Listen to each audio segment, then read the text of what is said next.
Kamusta kaya ang mga nakatanggap ng premyong napanalunan ng winning pairs of best friends? May nais sabihin sa inyo ang mga taong pinili ninyong tulungan.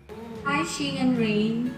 Thank you for all your efforts to win the task. For me, hindi responsibilidad ng anak na magbayad ng utang. Okay?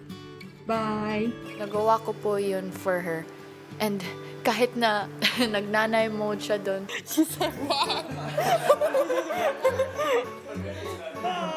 Ngayong hapon, ako po, si Nanay Joy, nagpapasalamat kina Kulit at GP.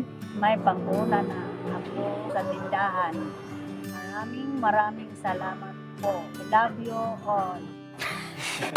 Malaki na po yun sa amin, kuya. Dahil po sa 10,000, makapag-start po sila ng maliit na sari-sari store, kuya. Hi, Kuya Binsoy. Maraming salamat sa binigay mong pera. At maraming salamat din, Kuya Jaren, dahil isipan mo ibigay yung napanalunan yun. Kuya, I miss you. Thank you. Love you. Sobrang mahalaga ho para sa akin. Yun ho yung reward ko rin ho para sa kanya ho, kuya, dahil sa pagpupursige niya ho sa pag-aaral niya ho, kuya, yun po.